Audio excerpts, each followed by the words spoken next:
Welcome to episode 97 of the PACT Life Podcast. I'm your host, Bruiser Carter, along with my family. Beside me, we got first arrival, Mr. Jalen Benjamin. Hey, man, every week, it's a blessing to be here, my guy. I like it. Diagonally, we got Mr. Johnny Mars. Yo, what's good with You saw that? You saw what he got? What? Got It look like a massage gun. Oh, he got the gun. But that thing worked too. My bad. promotion? And last but not least, we got my brother, Mr. Cut Carter. Cut the. Gentlemen, how are you guys doing? Doing bad. Little. I don't know how I'm doing, Bruiser. Why don't you? Having a midlife crisis. Oh, what's wrong with you? Talk to me. No, man, just showing my behind, brother. Oh, we're here for you, man. If you ever need something, this is a podcast for Black men, to voice their expressions, frustrations, emotions, bro. I'm here for you, man. Yeah, thanks, man. I appreciate that. Quarter life crisis. Quarter life. Quarter life crisis, Jesus. How you doing, John? Got some muscles, I see. Muscles? Nah, I don't know. I feel good, man. No cap. This massage gun has changed my life.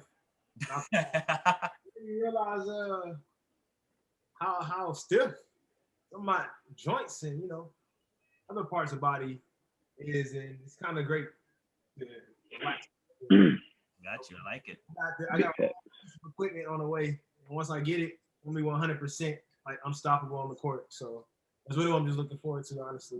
Being able to bust and out. we won't be a game time decision anymore. I mean, we're not playing this week, so I got an extra week to rest and prepare.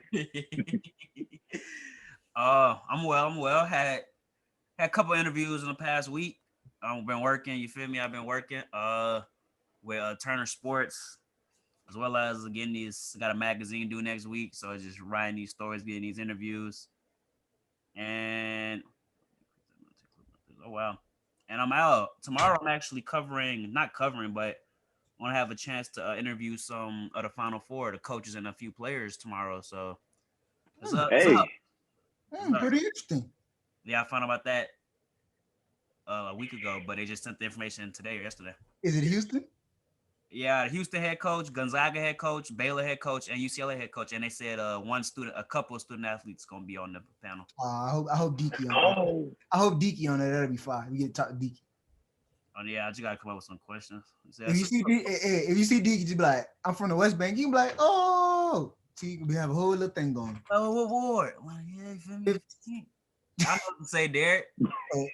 He be like, my brother always talk about it. My brother know who you are. I'm a little younger, but yeah, you be straight. So yeah, it's cool. Just been, been working.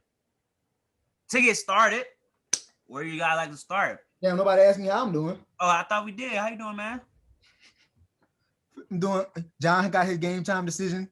Jalen showing his behind. Bruiser working. I've been working too a little bit. Had a phone interview for one of my jobs yesterday, and then still been doing the real estate stuff. Still been showing houses, and then on top of that, got another job I've been working on. So okay, got to make a decision. So we. Well, hustler. We like you. Everybody working. Is that an applesauce patch?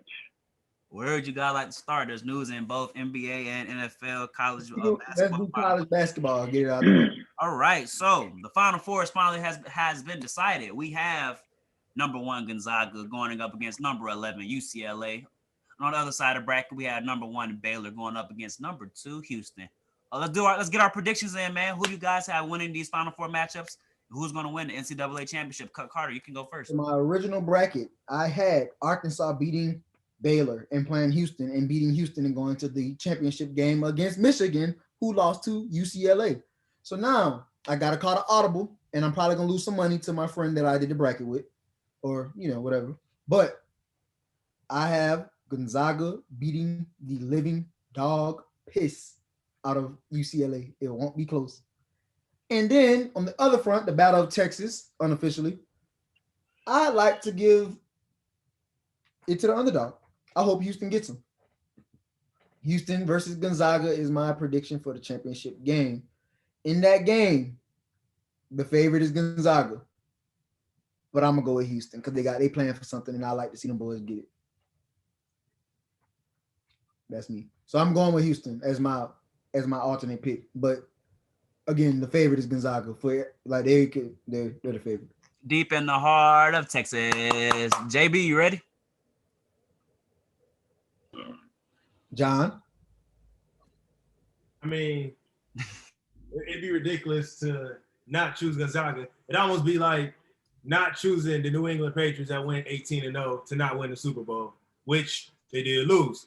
But Gonzaga is playing at an elite level of collegiate basketball and hoops, and they just convincingly got their way to the Final Four, the most convincing of any team. So I definitely see them winning it all. I mean, Houston, they could come out and beat Baylor and then maybe give them a run. I think Grimes is nice, but at the end of the day, when you have been winning so long for so many months, you figure it out. There's a system to it, and you're comfortable. And I don't think they'll be nervous in pressured moments if it comes down to it. They should get past UCLA. No, like, disrespect to UCLA. You know what I'm saying? My favorite player, Zach LaVine, came out of UCLA, so there's a little soft spot for them that low-key win. I know Zach kind of rooting for him, but it just don't sound right saying Gonzaga's gonna lose. 30-0. That's my pick, man. So that's what I'm doing. JB. Upset alert. I'm riding with the Bruins, man. History will repeat itself. When the Bruins stormed in there and basically upset the Gonzaga, whatever their mascot is, because I don't know. But, yeah, man, I'm riding with UCLA, man. They right where they supposed to be. Them guys been playing tough all tournament and deserve their spot. They deserve their shine. I feel like they'll pull it out. Gonzaga could come in and, they're obviously not the underdog. So, I feel like they come in a little lax and let UCLA win. And as far as Houston versus Baylor, come on, man, I'm riding with Houston. And I got Houston winning the whole thing. And those are my picks right there. What about you? I like it. Houston, Baylor, I am leaning towards Houston. I love what their coach is doing. Black coach, coaching his tail off for them boys. And I think they could get off the upset. Baylor's a tough team with a star player, but I think they got it. Yes, he is black. I told Mama he was black. My mama argued me down. He wasn't black. And on the other side of things, no upset is happening. I think Gonzaga is well on their way to finally win the NCAA championship after they went undefeated one year a couple years ago and they didn't get the job done. But I think this year with this team that it just meant I don't know. They're gonna beat UCLA. I agree with Cut. They're gonna beat the brakes off them. But in the championship, depending on the matchup, I think Baylor can get them a run for their money as well as Houston. But we've seen it all throughout the tournament. Who's going to be the team that can stop this undefeated Gonzaga team, man? No team has stepped up to the plate. And I think they'll go perfect, man, to be one of the greatest college basketball teams ever in the COVID season. Y'all remember what happened last time everybody picked against me? Your magic has run out, my friend. I'm sorry. Oh, my God. UCLA. Nah, your magic has run out. But on the women's side of things, I want to shout out to the women Final Four. In the semifinals, we have number 1 seed Stanford going up against number 1 seed South Carolina. And on the other side, we have number 1 UConn versus number 3 Arizona. I can go first. For the Stanford, South Carolina side of things, I'm leaning towards South Carolina. They've been demolishing teams this whole tournament. I think they will continue that run against Stanford. I think the game will be really good. And on the other side of things, I think the UConn women, after narrowly defeating, I believe, Baylor by 2 points, I think they'll keep their momentum. They just a little scared. Always motivates a dynasty of a team. That was a foul. Maybe not. I mean, you're never going to take back a foul if it's going your way. So if you're on UConn. Nobody asked them to take it back. Everybody just acknowledged that it was a foul. Acknowledge it doesn't matter. If they didn't call it, like the Saints Rams thing we always do. If they didn't call it, it didn't matter. We cheated. Oh. But you think if it was the roles was reversed and that was the Rams there's no clapping on the Rams, we would be like, well. Yeah, we would be. But it wasn't. It was me. But I think UConn will meet South Carolina in championship, and I'm always running with the dynasties in basketball, man. Well, in college basketball rather. So I like UConn to finally get another championship. And I believe their coach Gene had COVID-19, so he wasn't there at the beginning of the tournament. Having him back just the motivation factor for the UConn women. I think they'll capture the NCAA title. Anybody else? Man, come on now. We know UConn finna go crazy. Paige finna be getting buckets. It's a wrap, dog. UConn for sure. I'm riding with South Carolina. South Carolina has also been dominant the entire tournament. So I mean, how could you not really ride with them at this given stage of the game? You know what I'm saying? So those are my predictions. I feel as if UConn is gonna win it all. They've always been basketball excellence. And I see it going no differently, honestly. Paige is gonna get buckets. It's no one that can stop him. Sorry. I'm going with UConn to win. UConn plays who again? They play really don't matter. Number 3 Arizona. Yeah, they're gonna beat them. And then South Carolina gonna be Stanford. And then I'm honestly, after the coach try to come for my GOAT LeBron, I don't know. I'm going with South Carolina, bro. I'm not rocking with UConn. I don't care about the dynasty. South Carolina got something brewing over there too. You know, the statue of Aja Wilson, first black person on campus. Statue of a black person on campus. You did. I don't. How was he coming for LeBron? All he said was, LeBron, if it would happen your way, you wouldn't say it was a foul either. But nobody said that. It was a foul, bro. It's okay. Like it's okay. It was a bad no call, but it was a foul. Yeah. And I like that Baylor team too. I think that's why I'm a little offended, because that Baylor team was actually really nice. Yeah. But hey. Shout out to those young ladies. And Johnny Morris. Yeah, I'm going Stanford actually to win it all. UConn should beat Arizona convincingly. Actually, I don't think it'd be convincing. I think UConn. I think it's gonna be. I think fate is gonna catch up to them actually. And as much as I'd like to think they're gonna beat Arizona, there's a feeling in me that says they don't actually make the championship, despite the dynasty, despite the greatness. But what I'm saying UConn is gonna win, but there's a feeling that tells me Arizona is gonna prevent them from going. However, my pick to win it all is Stanford.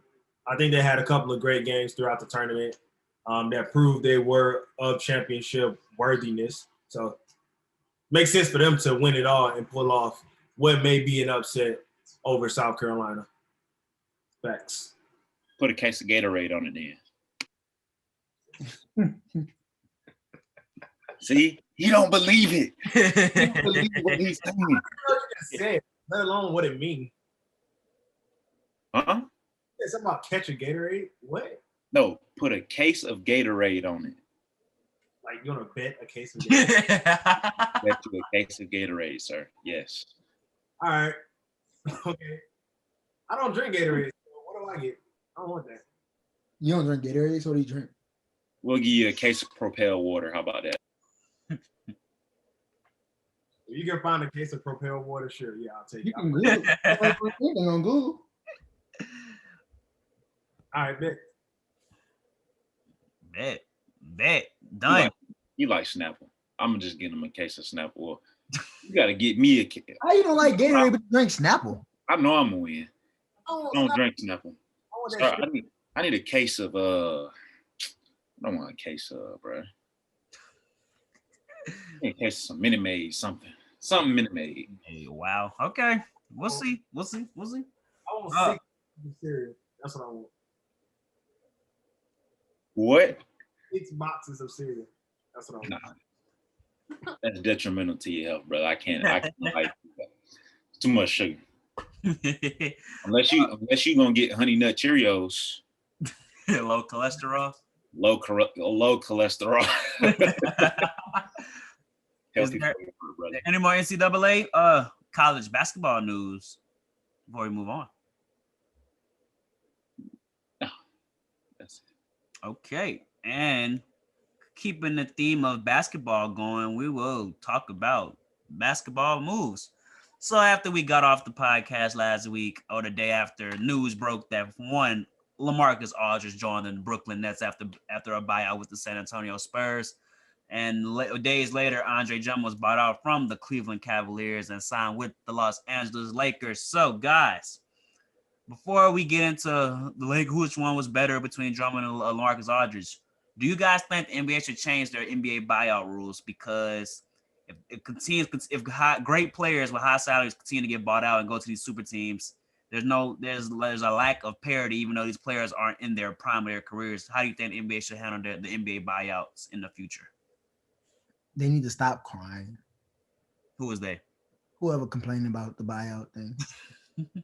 It's been going like this for years. I don't understand. Like, people acting brand new. This always happens. It's been happening. And 9 out of 10, most of the teams that get the buyout player don't win. So, but you were the one, you didn't like when the Nets got Blake Griffin when he signed with them. But the difference is these decisions are made by the players. So now the player's in control. I don't like his decision. I don't necessarily not like the option. You know what I'm saying? I want my preferred destination would have been somewhere else for him. But that's his decision. So I don't think it should stop, because, like I said, the team I want him to go to is the Lakers. The Lakers ended up getting Drummond, who I think is better than him anyway. So it just, it's just how the game goes. Blake Griffin is washed. He right where he's supposed to be, in my opinion. What has he done that's been so impressive? That's like, oh my God. He dropped 17 the other day, and that was like a wow moment, because everybody was like, oh, I didn't know he could drop 17. Bro, think about that. You didn't know the man could drop 17. He's washed, bro. Andrew Wiggins, come on, bro. He's washed. But to answer your question, bro, I think, I kind of agree with what Cut is saying, but I also see the side of why people are complaining, because you got these small market teams who are essentially just losing out, bro. Like, when you're a superstar and you get bought out, where you want to go? Best place to win. Usually that's with a big market. That's in a big market city. So, I feel like the NBA could come together and come up with a creative solution to the problem, just so that could be handled. But that's my take on it. And Blake Griffin is trash. Nobody. I think the issue is not them getting a player from the buyout process. I think it's the issue that the Nets have gotten multiple players with the buyout option that makes them heavy favorites based on the betting odds and things like that in the East to win it or potentially win the finals. So I think that maybe the NBA should limit only one person can get bought out. I mean, one player, if that get bought out, can go to one team. So I think other teams are feeling that they're not able to compete because they're loading their roster with talent. And it's supposed to, this is supposed to be the year of parity, original, or last year was. But this year, even with KD and Kyrie, we thought everybody had a realistic chance to maybe go to the playoffs and win a championship. But now it feels like, does it? Jalen, why are you making a face at me? Because I'm just trying to see who made these guys the favorite. When you got Philly, you got Milwaukee, you got Miami. They loaded too. Yeah, to mention Miami. You got it, and KD ain't played since I don't know when. He's starting to make me look silly from what I said, how I was posting about him in the beginning of the season, because I don't know. And on top of that, what you think when playoff time come, like everybody could just turn it on and have chemistry? Nah, bro. That's not how that's gonna work. You gotta have team chemistry, talent, play hard-nosed defense, and be able to scheme correctly. Like the Nets, okay, they got big names, but how are these pieces gonna fit together in a 7-game series? I agree. When you playing night to night, okay, you draw some up that night, boom, boom, boom, see what works. When you playing a team back to back, like you gotta continuously switch things up and have chemistry and be on the same accord defensively and offensively. Offensively, okay, they may be fine, but defensively, what they gonna do? That's my only question. John, how you feeling, man, with the NBA buyout process? I mean, I feel like it should be more competitive, but I don't know. At the same time, you want to give players as much freedom as possible, but I do want the teams to low-key have an input on like where the player goes. I mean, you know what I'm saying? Like LA, I mean, it does take a while for them to reach a buyout because they can bench you forever. Like, and then finally decide, all right, you didn't get to a trade, so we'll buy you out. Which I guess makes sense from a business point. You want to, see if you can at least get something in return for this player. But that's still kind of crazy because they have to wait so long. So with that knowledge, I feel like, they definitely should be able to sign at any team they want to. And if they're old in a vet like Blake in LA, then why not go to a team? You don't have a ring. You want to get one. I don't know what it is, bro, about players wanting to get a ring. Like, does it even matter anymore? Like it matters, but it don't matter. Like, Russell, I think Russell's comments yesterday killed it mattering for a lot of people. I think it's a case by case basis on the player and what they value. Yeah, and if you want, that's true. Blake was never a top 5 player in the NBA, so he's like, it was never gonna be like Blake gotta get a ring. When he was on the Clippers, everybody was kind of like, Chris needs this ring, but nobody said Blake need the ring. Right. And I guess it is a case by case basis. Right. However, if the individual comes out and says he doesn't care, like Russell just did, then there's nothing else to be said about it. Well, Russ say on Step Brothers, last year I made this much money, this much.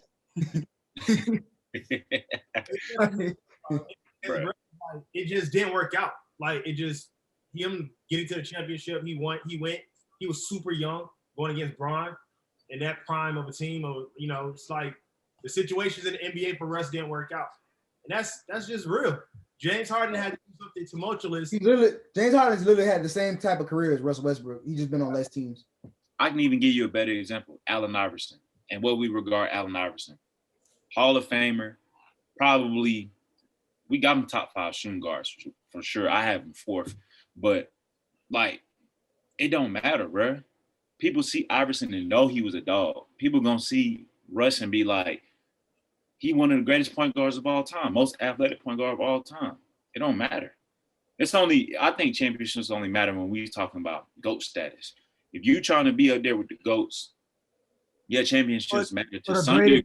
The greatest to play this game career-wise, because I mean, GOAT could go best player on the court, or he could go career-wise. Like your career, you might have had the best career, but you was never the best. You weren't like, you know what I'm saying? It's a lot of stuff that play into that. That's why I be like, you can have your goal, I can have mine, but don't tell me I'm wrong. I think it got to go by eras. The only way it makes sense. Yeah, but like when people try to tell me like LeBron can't be the GOAT, I just be like, he's the GOAT of this era. But I'm telling you, people don't talk about Kareem as much as they should being the GOAT. I'm telling you right now, pull up that man's resume. It looks better than Jordan's. I'm telling you. A very interesting conversation. I did see what Russell Westbrook and his wife Nina Westbrook said about Stephen A. About that was really funny. I really appreciate what they said, because some people feel that Stephen A. and Skip Bayless feel like they said they changed the way fans perceive sports due to them always like either going back and forth about who's better, things like that, or always going about winning and championships and things like that. But it's more into basketball than that. But so, shout out to the Westbrooks, man. Great. Another NBA news before we get to our NBA takeaways is Cut Carter's former player, JJ Redick, on his podcast. He said that don't trust the front office. He said, objectively speaking, that if he doesn't trust them, man, Cut. Did you see his comments? I did. I read them. I mean, it's the first time I'm hearing something bad about the front office, but okay. Talk to us, man. How you feeling, man? How? Because he wanted a buyout. He requested a trade first. Then they couldn't trade him. Then he requested a buyout. Then he was eventually traded to the Dallas Mavericks. In the buyout, he said he planned on going to Brooklyn, to go to Brooklyn Nets to be near his family during the COVID-19 pandemic. So how you feeling, man? Do you, when you work, do you pick where you go when you got a job? You could quit or you can opt out. but do you pick and tell your boss where you won't go if you got a contract to play basketball? I mean, play anything, to do anything. You have a contract. You have a legal obligation to be where you at. Cool. Now, I could tell you one thing, and I feel fault for them for this. I don't like that. He said they told him, we're gonna try to get you near him. and they ultimately ended up doing that. Also, however, he don't have no damn value. So it's hard for me to try to trade you when you're not playing, you're hurt, your numbers down, you don't have much to value. But going back to the ultimate decision, JJ Redick should have never came to the damn Pelicans because he's old and you trying to get a ring. That's what he's ring chase. He's when you're 35, ring chase. By all means, go ahead. So you support Aldridge's decision to ring chase? Yeah, because he not what he said he could defensively on the switch, I did defensively guard people on the switch. I like to see him on an Anthony Davis and LeBron switch. If he could guard either one of them. No bigs on the switch. There, I don't think he can guards right now. Or if they play, let me pick a team. Yeah, Sixers. Yeah, if they Ben. No, he can't guard Ben. You can't guard Ben for nothing. I'm trying to think. You get a Seth Curry switch. Seth just gonna step back and shoot over him. He's too old. Okay, so that part of his statement, I was like, bro, you got a good career. You might be a Hall of Famer eventually, but to say no, LaMarcus Aldridge go look up he had a decent career. I said eventually. He's not gonna be first ballot or JJ Redick. No, not JJ. Talking about LaMarcus. What? Talking about LaMarcus Aldridge. Oh, I can't wait till we get into him. But back to JJ. Back to JJ. I saw the comments. I hope it's not true, but if it is true, I do feel bad that they told him one thing and did the opposite. However, his value was down because of him being hurt. He hurt his heel. His numbers down from last year, and he's 36. There's not much value. So they sent him to Dallas, who sent us 2 young players back.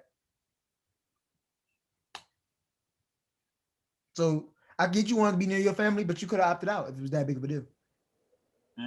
You was away from your family when you was in the bubble. So what's changed? If somebody's sick in your family, I leave in a heartbeat. My job. You get leave for family members. Got you. But I think he trying to make it seem like him coming out to say that about the organization is low-key giving the organization a bad look, like they're not loyal. But that's not the case. It's just you had no value. Did you admit that you don't have value on your podcast? I doubt it. I got you. John Jalen, your thoughts on this JJ Redick versus New Orleans Pelicans front office? Kind of agree with Cut on this one. He really didn't have much value. I'm not a fan of the players telling, of the organization telling the players one thing and doing another, of course. But you got to think of it as a business. Dude, who was they going to trade you for, bro? Definitely not draft compensation. You old, bro, and you injured. What could you expect? And they got you to Dallas. So it's not like it's a bad situation. Almost a guaranteed playoff team. They the 7th seed. They almost guaranteed to make it. And you'll fit well with Luka as a spot up shooter. So I mean, there's really no reason for you to sit there and be, you know what I'm saying? You understand how the business go. And he told Mark Cuban, his other comment was he told Mark Cuban, if this was any other season without this COVID thing, I'd love to be here in Dallas, but I really did want to be near my family. I'm like, you think Mark Cuban about to buy you out now? No. He's lucky. Mark Cuban might cut him. No, I'm just playing. You know what I'm saying? I wouldn't even cut him. It's like, why would he make like a decent amount of money, like $8 million. I'm like, bro. That's what I'm saying, bro. I think it's all just controversy. He just want, you know what I'm saying? Content is king, man. Privilege. No, I'm playing. John, how you feeling? Do you agree? I mean, I saw the comments. You say he wanted to be close to his family, and it wasn't necessarily, trying. I mean, yeah, Brooklyn is the place to be for right now, best. And that's ironic too. You want to be near your family, but on the best free agent signing team, like yeah, like my family's in Brooklyn. I want to be in Brooklyn. I bet everybody want to be in Brooklyn if they ring chasing. However, he said, I would have been content with any team in the Northeast. All the teams in the Northeast are good. He also said the Raptors. Well, the Raptors move out the Northeast technically, but that's still their division. But go ahead, bro. He said Drew Holiday was there, and that's why he wanted to play with the Pelicans. But then they traded Drew Holiday. It was like he ain't like that, so he wanted to leave. But I don't think a buyout situation would have happened either. Like, why you're not worth the buyout. Like I don't want like no Exactly. disrespect. You don't make that much money to be bought out. You make $8 million. It's not like you making. Drummond was making like $20 million, but they bought him out for a different reason. Situation like you could splash there. Like you could try to get them.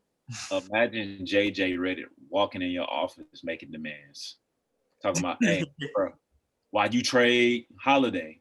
Well, you don't get on my face. Go get healthy. Oh, Yeah, wow. I don't like that. I think his comments are bad timing because Lonzo will come out and say, I'm committed to New Orleans and I love playing with Zion and BI. And then you come out and say this about the front office. So now, you know, you might have the young boys thinking like, oh, nah, this is a dog world. And we already in a bad market. Football town, yep. It's a football town. And I mean, on top of that, it's just hard to have an NBA team in a small. It's like, if you're not in a big market or mid big, like pushing big, it's hard. So I don't like when they do that type of stuff to the team. Like, you know what I'm saying? Don't diss our front office. Before we move off of the Pelicans, how you feeling, Cut? BI and Zion, whose team is it? Oh, Zion's team. Even though BI took the go-ahead shot against the Celtics? Zion don't take jumpers, so don't if you waiting on Zion to take the game-winning jumper, keep waiting. Now, if he was wide open, Zion might take it, but if we're gonna draw a play for anybody off the inbound that's not at the basket, if it was a to the basket play, I'm sure Zion would have been an inbound to BI and BI get the ball to Zion because BI had 9 assists that night. But if it's coming down to a jump shot, BI, and then I ain't gonna lie, the second person in line to take that shot is Lonzo right now. So they ain't no Bledsoe. Hey, do you foresee an issue with a power struggle between Brandon Ingram and Zion Williamson? I don't think so. I think they both really nonchalant. Zion's the nice guy, and BI is like BI be dumb chill. I don't think it'll come to a power struggle. I think they very. If Jason Tatum and Jaylen Brown can coexist, I'm sure BI and Zion can coexist. And they both be getting theirs. It'd be different if one person get theirs and the other one doesn't. They both had 29 and 27, and BI had 9 assists. Jalen, your face didn't agree. I don't know, man. No, these kids nowadays, they get great. These guys nowadays, they have egos, bro. They got egos. They both went to Duke, bro. We got a young team. Our team is young. It's a bunch of young guys just hooping. That's all it is, except Bledsoe. Who I wish and Steven Adams, bro. Don't do that. Terrible. Adam fits great, but his numbers don't look good. But he do what he's supposed to do. He ain't got rust, so you can't expect the numbers to look good, boy. But I don't like when we extended Steven Adams, I was also confused. It's just like when you got I know you gotta have veterans, but sometimes the youth movement is on. Like you gotta live in that youth movement. Live with the youth movement, but y'all gonna make the playoffs with the youth movement. I mean, I don't know. Nikhil Alexander-Walker been starting over since Lonzo been hurt, and we ain't lost but one game. I got you. Any more? And when Jackson Hayes plays, we don't lose, except like a couple games. But he wasn't getting minutes for Juan Hernan-Gomez at some point, so I just don't understand what was going on at first. I got you, guys. NBA takeaways before we move on. What do you got for me from this last week of basketball activities? NBA. Number one takeaway. I told y'all boys 3 months ago, Tyrese Halliburton is gonna win Rookie of the Year. I said this. He's starting in Sacramento. They're on a 5-game winning streak. They're half a game back from the 10th seed of the playoffs in the Western Conference. 3 weeks ago, before he was starting, they were the 14th, maybe 13th seed in the West. Now they're 11th and looking at the playoffs. And now he's number 1 on the NBA key or rookie ladder of MVP. But that is to the misfortune of LaMelo. And hopefully LaMelo has a speedy recovery. And if he comes back, that Charlotte team is going to be nasty because they're still winning games. But that's my other takeaway. Charlotte's looking nasty. They're winning games. They're the 4th seed right now in the East. And the East is sloppy. Like, you got 3 teams in the playoffs that's under 500. So it looks really bad. But Charlotte is looking really good. Like, plain and simple, that's how I'm making the NBA takeaway for me. My Bulls, Vucevic, I was hyped about the trade last week, but We haven't won a game since we've had Vucevic, and it's just not it right now. So, what happened? Oh, nah. I was trying to see where that ticking sound was coming from. But we good. We good. Jalen, you want to go? Man, I don't have many, but I really feel as if that Charlotte team dangerous though. That was gonna be my takeaway, honestly. Just want to add on real quick. My other takeaway, last one. De'Aaron Fox and the Kings too. They're also balling. Hard. Them boys tough, bro. And hey, that trade you made, John, looking real good. Why? Nah, but you know the Hawks was doing their thing, man, and I like them guys too. I don't know, man. The East is just so up and down, terrible. I have a question. I didn't mean to cut you off. You can finish before you go.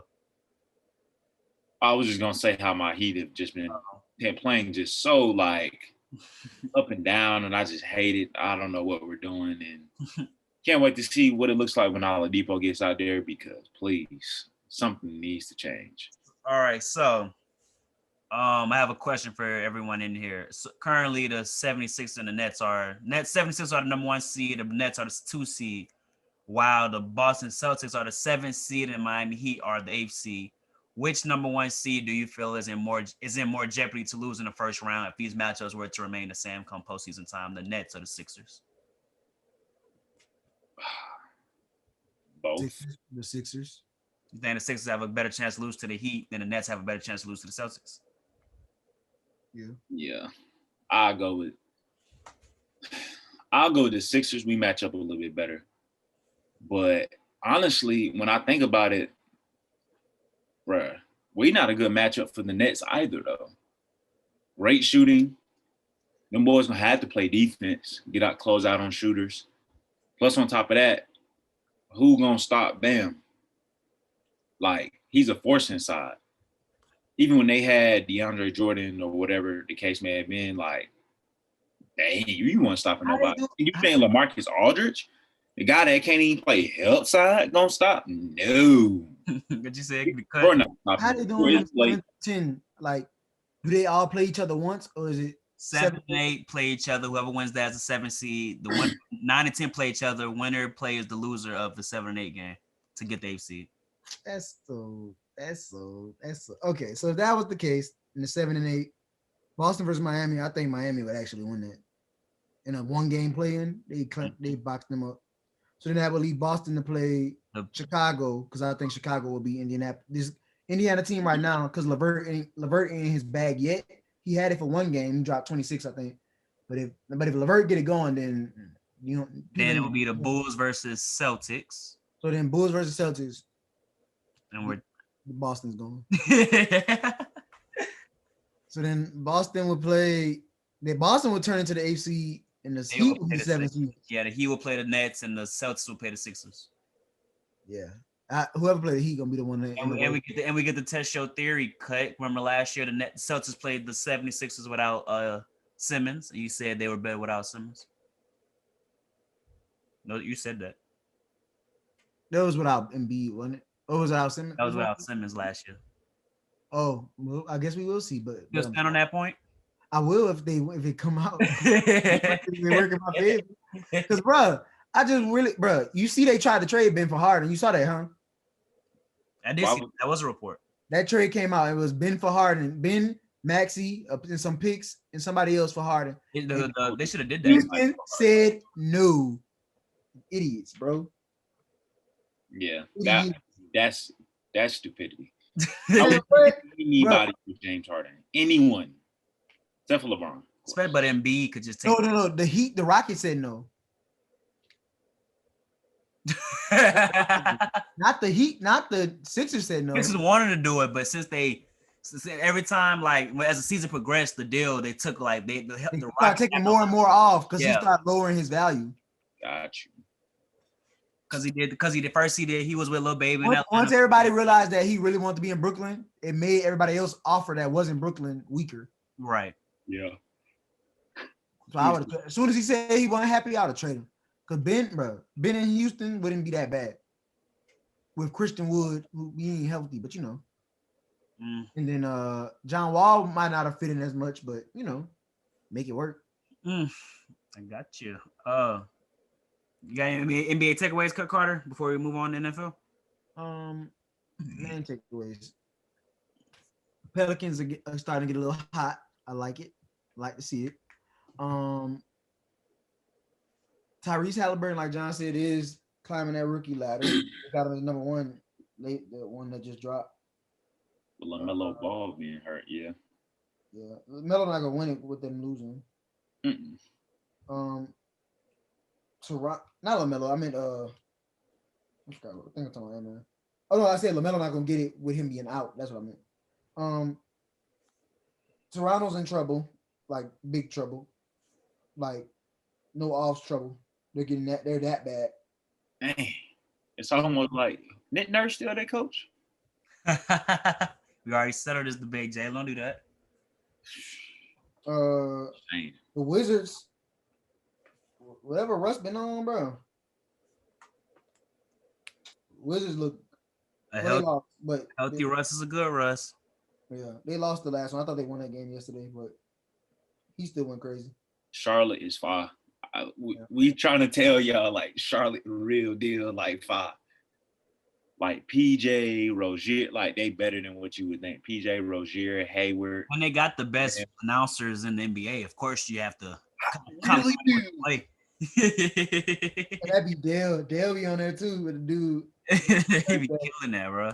That is how they be. The Clippers, bro. The Clippers lost to the Magic, dog.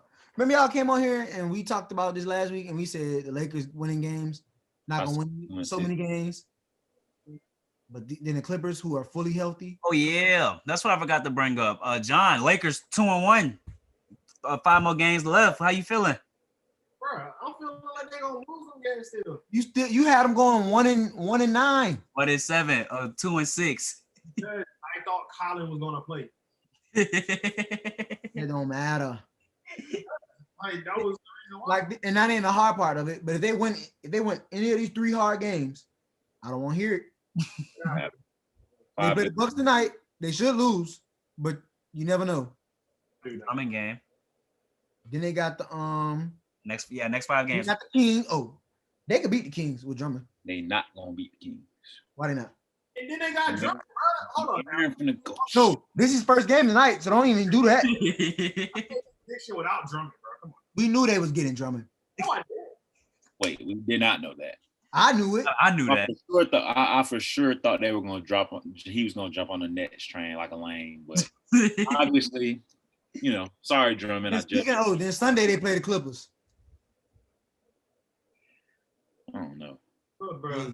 I don't care for the Clippers for real. Like I said, I don't think the Clippers that good. I just want that to be acknowledged as well. Yes. I think they're not any better than they were last year.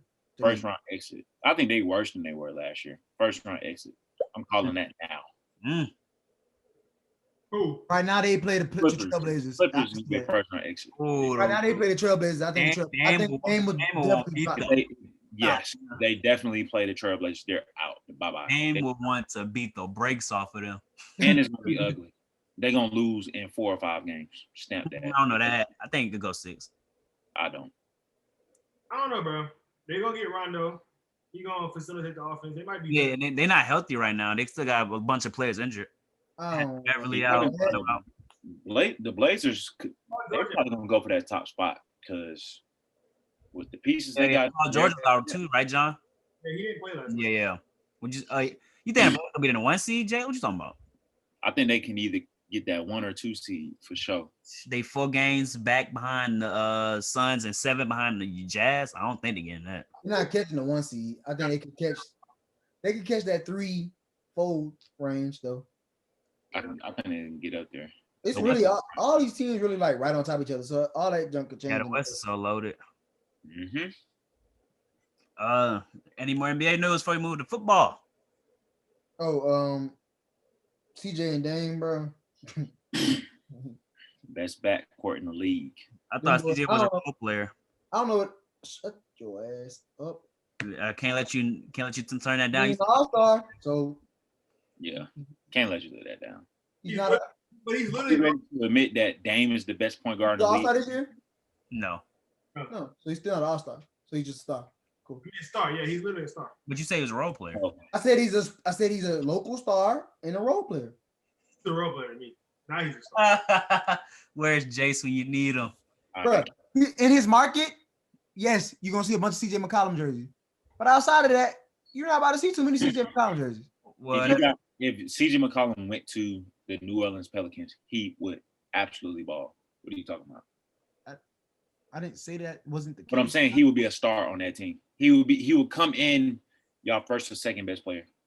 No. ooh, What? He would have walked in first or Yes, second. he would. Yes, he I would. think 'Cause third. He's No, he would not. a better scorer. He's a better scorer than Brandon Ingram. Don't you do that.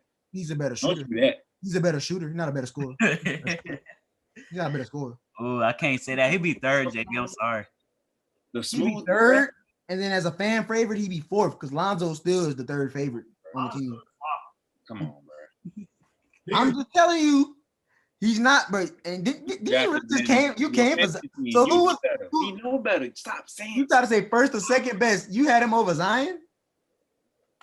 Bro, I don't even want to get into how I feel about Zion because then people gonna start saying I'm hating. I don't How even. you feel about Zion? You are I probably. feel as if he's a dominant force inside, bro. But like when it come playoff time, Oh, here you go. it's easy to scheme. It's gonna be the same thing. Okay, Giannis, dominant inside, can't shoot. 21, Build a wall, bro. You build a wall. bro. Zion don't be. He bring the ball up every now and then, but Giannis be running down and trying to get inside. Zion's gonna post you up and still get inside, Okay, and we're gonna bring two every time. and then he can pass. Why you think people kept trying to attach Cam Reddish to the Pelicans for Lonzo? Because you put shooters around him when you double him, it's open shot, Bro. I'm just trying to tell you, bro. Right Then we don't even if you take Zion out, bro, you can't stop both. That'll That's get you where the bounced duo in works. 6, dude. You'll win 2 games max. Well, they got to make the playoffs first. Exactly. You didn't get bounced.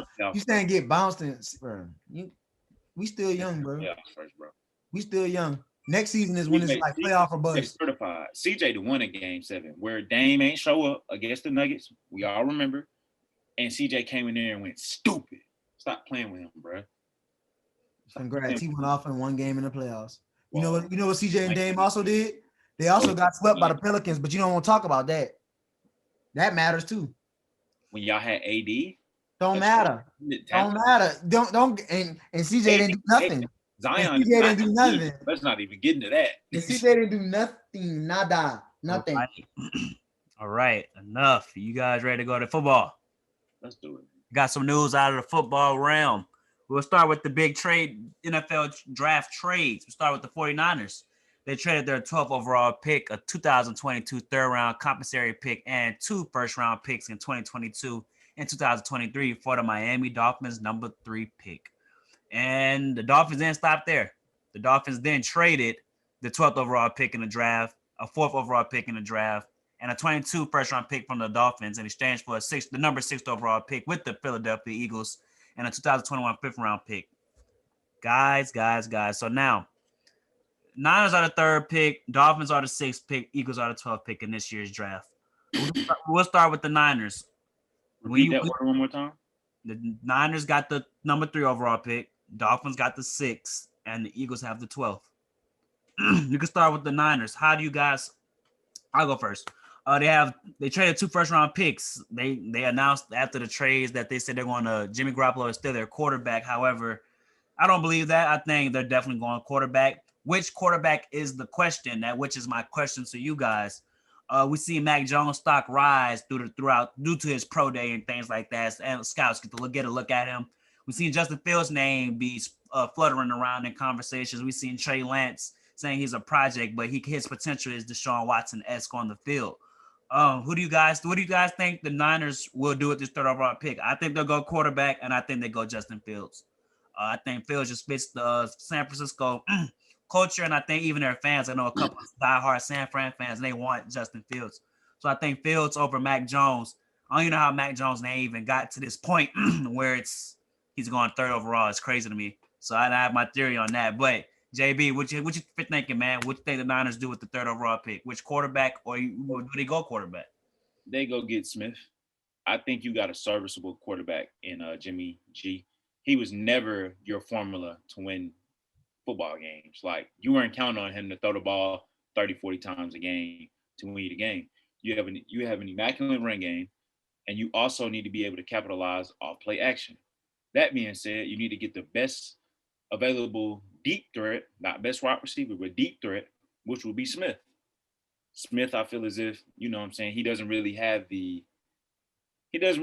well, that's a debate, really, because y'all know how I feel about Jamar Chase.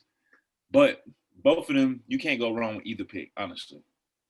But Smith is a very elusive receiver who I can see being used in multiple roles, and we know how them Shanahan guys do. You know what I'm saying? Very creative offensively. So I feel like that would be the best fit for San Fran if they didn't go Justin Fields, because I'm high on Justin Fields right now. I feel like he's the best QB in this draft, but, you know, I know you probably want to say that. I got you. Devontae Smith. Okay, that's interesting take. I don't think they go Devontae. I think they'll either go Pitts or Chase if they don't go quarterback. John, Cut, how you guys feeling with the Niners, man? You got it, John. What do you think the Niners would do with the third overall pick? Do you think they draft a quarterback after giving away 2 first-round picks, or do you think they go another different route and keep Jimmy G? I think they'll go Justin Fields, like you said, fits the culture, fits the recent championship appearance that they had, type of quarterback they use. Shout out to Colin. Justin Fields also being black and being mobile and unofficially running a 4-4 gives him an opportunity to really spread the offense and not play one way. I don't think Jimmy G's mobile enough to have fun, like how Kyle Shanahan oftentimes does when he is facilitating the offense. So I think you get Fields. I mean, Jimmy G, it's hard to say that he's going to be your starter. You know what I'm saying? I think they'll see it in training camp what Justin Fields can bring once he runs with that first unit. And I don't think this is a bad pick. The last time they were this high, 2017, I believe, I could be wrong, but they drafted Solomon Thomas, which they don't have anymore, and he didn't really do much to help them win. But they got to get this high pick right. Shout out to general manager. I think this is a good idea to trade and go get someone like a star in this draft, because there are some stars in this draft and you want to get them early. So go get Fields. Whether or not it pays off this season, it certainly will pay off for you eventually. That's how high I believe Justin Fields' ceiling will be Super Bowl appearance. I got you. The last time they had a high pick, it was Nick Bosa, John, Ohio State, the number 2 overall pick. 2018? Yeah. So that's the last time they had this high of a pick. I think even if they go, whichever quarterback they end up drafting, I think they will sit behind Jimmy G just to like get experience and things like that. It will have to be a Justin Herbert type situation where if Garoppolo gets injured or hurt, which in his history has shown that he can't stay healthy, that they have a relief quarterback to come in and if he is still like Herbert was, he's going to just run away with that job and they'll just move on, similar to what the Chargers did with Tyrod Taylor. Cut Carter. You're looking at your NFL draft scouts on your phone. What do you think the Niners do the third overall pick? Do they go Mac Jones, Trey Lance? I think the Niners actually were looking at Mac Jones. They hoping Zach Wilson falls, and they were really closing the door on Justin Fields. And it's crazy to me because after his pro day, now everybody's like, "Oh my God, Justin Fields is an athlete." But I was like, we already know this. Common knowledge, yes. It's like it was known. He was the second best quarterback coming into the season. He's the second best quarterback coming out of the season. I don't like, where did that change? The year before that, he was the 4th best quarterback going into the was a Heisman finalist. Yep. Yeah, he was the 3rd or 4th best quarterback last season. But when 2019 after LSU won a championship, it was Joe, it was Trevor, it was him, Herbert, and who was in there? Huh? Oh, Tua, my bad. So Tua's about, Tua's up. So it was Tua 3rd, Tua 2nd, and then Trevor 3rd, but he was top 5. Justin Fields was the 5th best quarterback behind Herbert. Herbert which wasn't even high on Herbert in college, but you know, he was mentioned up there. So I don't get why people try to make this harder every year. And after what the Bears did when they picked Trubisky, it should be known now that you don't overthink the quarterbacks. You could overthink, you could reach on a receiver, or you could reach on a corner, or you could reach on a lot with some of that's common sense too. But you know, quarterback, I feel like that's when you don't need to be messing around. I agree. I think only so many quarterbacks that you don't reach up like that falls and end up being amazing. I think you're not about to pick Tom Brady every draft. And every draft, I feel like they try to do this. Well, Tom Brady wasn't supposed to be this anyway, but that's what I'm saying. They see that happen. So it's like, how did he go unscouted? We need to find the gym. I'm looking for the gym. Mac Jones is the gym. He has to be. He's not the gym. I think the project. I think he might be good eventually, but you're not gonna just get him off. Exhibit A, Donald, Rosen, that whole draft class. What happened? Where are they now? Rosen's trash. I think Sam Darnold is really good. He just bad situation because the Jets. Yeah. Anybody that go get drafted, I hope Zach Wilson go to the Jets because Zach Wilson talking too much on Twitter for me today. Talking about where have I seen this before? Everybody's copying my pro day throw. I'm about to curse my. It's a play action. You play action, you come around and you throw it off your like. If you right-handed, you usually will run a rollout right. But since you right-handed, you rolling out left, it's a harder throw than going right. Justin Fields made the throw. Your boy from Texas A&M made the throw. The boy from another state was a random quarterback at the Louisville, a former player from Louisville. He was at the pro day today. He made the throw. Then now they're trying to say, no, yours was a little different. You did it first, and everybody copied. Zach Wilson. First of all, nobody's copying anything out of Utah, my guy. Sir, nobody knows you. First of all, I don't know you. I don't know you, Zach. I don't. Zach Wilson, Cole. I liked him out of college. I just don't like that. I'm all for players that's not that hyped up to get noticed. I love it. I'm all for 2 stars turning into NFL stars. I'm all for no stars, 1 star. I love to see people come up from the underestimated to underdog win. But I don't feel like no underdog in this is worth picking before Justin Fields and Trevor Lawrence. Period. After that, get your story off, bro. So again, the 49ers, if everything goes how everybody's predicting, Trevor Lawrence is going first. We know that. Cool. Yes. Second, I thought they should trade back. But if they were really going to do the Zach Wilson thing. Well, it depends. I don't think a team won't pay that price. What the Niners gave up. 2 first-round picks, a third, and their current pick. Yeah. So the Jets could go quarterback, bro. It's really gonna it's gonna be so bad. They go quarterback, they're gonna trade Darnold. No, but I'm saying they gotta get him off. Like they need to get him off immediately. Like you better hope somebody's willing to take him. I'm like, who would take him? Right. I think what's his value? What's his value? Is it a first? I heard reports say a 4th. Saints spin that 4th. We do it. I would 100% do it.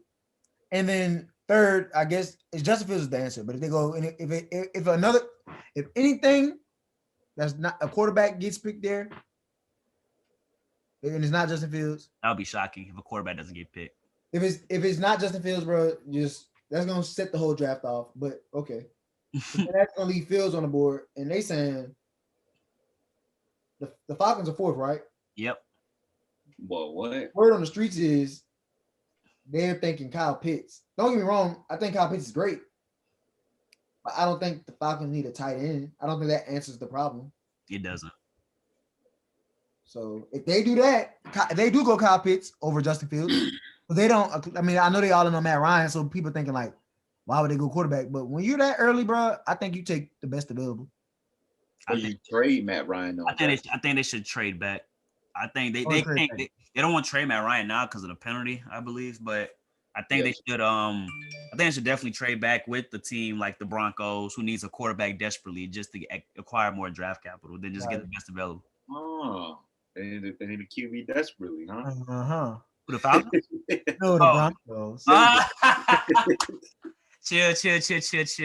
Mm-hmm. Chill. Put on for my city. On for my city. Yeah. Chill. I love it when I'm right, Jalen. I love it. No. He's still better than Gardner. Let's relax now. Let's relax. And then no, who's still the Bengals, right? Yep. They let Jamar Chase go to the father. I think they 100% take him. I think they shouldn't. I think they should go O-line.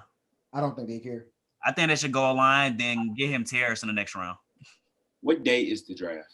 April 29th. We will be live. Perfect. In person, hopefully, depending. I think I really think they go Jamar. Like every day I'm hearing more and more about it, and it just makes sense. I think they should go and I think they signed that the players they signed in the offseason were they signed 2 linemen in the offseason, I believe. And I think they're believing in we can draft a good lineman second round, a good tackle, second round. I think they should go to best available O-line and get Terrace Marshall in the second round. I don't think Terrace Foster the second. He might. It depends. He should. What I'm about to say, I think the pro days got everybody head messed up around these quarterbacks, so that's why everything keeps fluctuating. Then we talk about you was going down the list of the top 10. Number 6 is the Miami Dolphins with the number 6 pick after they traded with the Eagles. What do they do? Do they go best available receiver? Is that Jamar Chase, Devontae Smith? What if Kyle Pitts is on the board? What do you guys think the Miami Dolphins should do? John, go first. I think they should try to get another receiver, just to give Tua some help. Make sure he's comfortable. If Jamar is on the board, then you got to take him, or the next available receiver. It just makes sense to me. Their defense has been solid. They've shown that they can score points more than the offense can. We saw that last season, literally. So you don't want that to be the case. And obviously, defense will win championships. However, you need offense to win games to get to the championship. So go ahead and get you a little receiver, a little speed demon, and in that offense with Tua, be creative and find ways to win games and come out of the AFC East, which I believe, I know Buffalo, New England, but the Dolphins were right there, low-key last season. If they get someone of superstar elite potential, it's hard to say that they won't actually have a chance to win that division. So that's what I think they should do. We'll see. Got you. And the Dolphins, they have a first-round pick later in the draft as well, their own pick. So they have all this draft capital, I believe. Yeah, they do. So they have another pick in the first round. So they can always go get an O-line back in the draft. I agree with you. I think they should go best available wide receiver. Even I know that there's the Alabama connection with Waddle and Smith. If Jamar Chase on the board, you get Jamar. If not, you go Pitts. Then if not, you go best available. They don't need a tight end. They got Mike Gesicki. But Pitts can line up at receiver. Pitts is like that. I think they go Devontae. It just fits with all the offseason moves. You got Will Fuller on the outside, deep threat. So why not bring in Devontae, who could easily walk in and play in the slot? But he needs to get his weight up, though. He's gonna take some licks, but he's good in the slot. I want to see Jamar be the first receiver off the board. I just think people get so into what they've seen lately and not what they remember. Yep. So I think Devontae film from this last season is what's going to get him over Jamar, even though Jamar. I disagree with that statement, but I think that's how they do, though. I think they look at what's fresh and what's the new thing. So it's like nobody on them got Smith over chasing any what I see. I know, but I'm just thinking on the Tua side and what they're gonna try to give him. But I think Jamar's the best receiver in the draft. I think Jamar's the best player in the draft, but that's just me. Jalen, mind, dog. I mean, it could be Kyle Pitts or it could be him as far as player, but I don't know. Like I think the Dolphins should go O-line, honestly. O-line, and then bruh, it's so much deep. It's an O-line and then get Kadarius Toney, put him in the slot. You know what I'm saying? You got a gadget player. You know what I'm saying? You secure the best O-lineman, which will be Panay. So well, right? Panay, yeah. Yeah. Go ahead and get him. Then boom, you get Kadarius Toney, who you could throw in the slot. You got Will Fuller. You have Devontae Parker. And, you got those running backs back there. Go ahead and solidify your O-line because ain't no point again, Chase, if you can't get the ball to him how you want to. I don't think they're content with their running back. I've seen them listed as picking a running back on the mock draft. They got them getting a running back. If they don't go O-line and receiver, they had them going receiver and running back. Yeah, I think they'll go. Oh, either way will be fine. Whether you want to go receiver, O-line, or O-line receiver, I think that needs to be their top priorities. I think Najee Harris gonna find his way to Miami. Bruh. Whoever get that boy, he gonna be a problem if he get the right O-line behind him. Please don't come to my division. That's all I'm gonna say. Gotcha. And last but not least, I got to talk about the Philadelphia Eagles. They have the 12th pick, and they, based on this move, they're saying that they're going to give Jalen Hurts another year. They're going to not draft a quarterback to make him feel pressure similar to Carson Wentz. They're going to go all in on Jalen Hurts, and if his season is a bust, they have the Dolphins pick next season to acquire a quarterback if Hurts is not the answer. With the 12th overall pick, talent's going to be a little bit desperate out there. Some of the best players will be off the board. What position do you think the Eagles should pick with the 12th overall pick in the draft? At 12, if Kyle Pitts is there, they're going Kyle Pitts. But I don't think he will be. He's not going to be not going to be there. So that leaves out of order. If Jamar shouldn't be there either, but if he is, you go Jamar. Not gonna be. Somebody gonna be there. I think Waddle might be there. I think Jamar, Devontae Waddle, that's the best three receivers. Jamar, Devontae Waddle, and then if all three of them gone, then you could probably look at a Rondale Moore or a Kadarius Toney or a Terrace Marshall. Let's think about it. Think about how it could go. Think about the first 11 picks before that. It's probably gonna go QB, right? Let's do it together. QB probably coming up. Trevor Lawrence is coming off the board first. Trevor's first. 3 quarterbacks first. Being realistic, 3 quarterbacks first. Then it's probably going to be O-line. The Falcons going to go.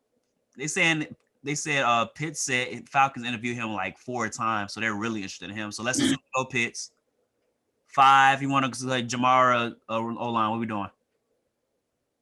How do you go Pitts? Who got the number 5 pick? The Bengals. They going Jamar. Okay, they go Jamar. They need to go O-line. They going Jamar. Then Dolphins on the clock. Do you think they go best available O-line? Yep. Okay, 7 is the Lions. They need a receiver. Bad. And they need a lineman. They need a lot of things. Did Smith come off the board yet? No, he's still on the board. Smith. All right, number 8, we have the Panthers. They need a quarterback. I think they're going quarterback. Justin Fields. Okay, Fields off. Wilson going that top 3, or either Justin Fields or Trey Lance. Jesus. All right. Number 9, we have the Broncos. I think they go quarterback. Quarterback as well. So then the Cowboys, I think they go defensive back. Yep. Then the Giants, I think they go O-line. Best available O-line. Yep. I think that's Northwestern Rashawn Slaughter, if he's still on the board. So now it's the Eagles pick. Who we had the Dolphins picking? And that's where I don't agree. I think the Falcons don't take Kyle Pitts. I think they do something completely, bro. They're not smart. They don't. I don't think but they got the new Saints GM, so I do think they know what they're doing. I don't think Pitts is gonna fall out the top 10. Like these scouts and teams are in love with Pitts. I think he goes top 7 at the latest. I hope so, but bro, they do this every year. When you love them, y'all had the Lions taken. Smith. Well, Waddle's still on the board, Jalen. So that the Eagles will go Waddle. Eagles go Waddle, man. Little mock draft we doing right here. Yeah, the Panthers taken. Panthers said quarterback. So either Trey Lance, Fields, or there's another wide receiver I like, bro. I just can't remember his name. Then Broncos, we said quarterback. And then Dallas, I say defensive back. So I think 13 or Caleb Farley. I see J.C. Horn name rising as well. So what about the Giants? Michael Parsons? I say best available O-line or Parsons because they still need a better O-line behind in front of Daniel Jones. Then it would be the Eagles pick. Eagles go Waddle for sure because they need a receiver bad. What about Rashad Bateman? Nope. Is Waddle speedy? So and they already got Rager from last year, so they may go a physical receiver on the outside or Elijah Moore. Rondale Moore is up there too, I think. Terrace Marshall. I like Terrace, but I don't know if they're gonna take. Rondell Moore. You already said Rondell Moore. My bad. Kadarius Toney. Right. It's no bad pick, honestly. Oh Lord. Is there any more news about the Eagles? John, did you go? How you feel about the Eagles, man? I mean, if they don't like get the receiver that fits their offense, then they'll probably go defense. I think they'll get JC Horn. Okay. Like the defense is trash. The offense, like the Eagles were bad last year. You're really bad. Yeah, on both sides of the ball. So I think they were better defensively, but if they don't have like the receiver, then Fulgham and Rieger, they're pretty solid. Like they're okay.